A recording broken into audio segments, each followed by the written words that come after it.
Sometimes you have to pivot. There is power in pivoting, okay? That is not what it say, y'all. Wait a minute. I'm going to have to start that over. There is power in pivoting, okay? And I learned that today. You just got to dust your shoulders off and get ready and you do what you got to do. Because sometimes you got to step in and come through, okay? So let me tell you what I mean. This week, I have had to pivot on quite a few things, and I am grateful because those experiences just teach me the importance of preparation. And when I think about being prepared, there's a lot of things in life that we cannot fully prepare for. Like, I didn't prepare to be in an F4 tornado. I didn't prepare to survive a miscarriage. I didn't prepare to be in car accidents. But those are things that unfortunately have happened in my life. So there's things that we can do in terms of precaution, but that precautions that I guess I should say we can take, but we have to also be ready to pivot.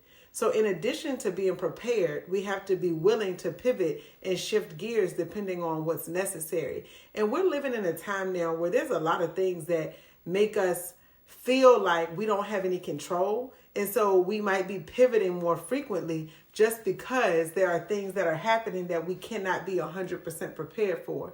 And so when I decided to look up scriptures that align with being ready and pivoting, it took me to Matthew 24, verse 44, which reads, "Therefore, be ye also ready, for in such an hour as ye think not, the Son of Man cometh.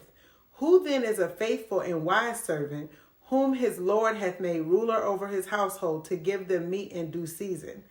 And when I think about being faithful and I think about being ready, it reminds us that we don't know when God is coming back.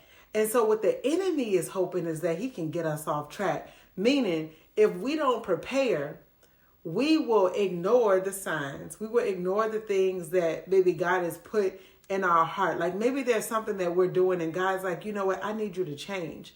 But the enemy is like, no, stay the same.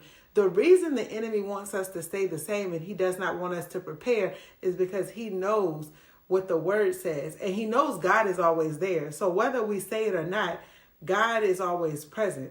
His son is on the throne. So the fact that God sees all, the word reminds us to be prepared. And so in chapter 25 of Matthew, the title is Readiness and Stewardship. And it talks about the kingdom of heaven being likened unto 10 virgins, which took their lamps and went forth to meet the bridegroom. The brides that were prepared were ready when the bridegroom arrived, but those who were foolish did not prepare and then had to turn to those who were wise to ask for more oil. So my question to you today is, are you prepared for the pivot?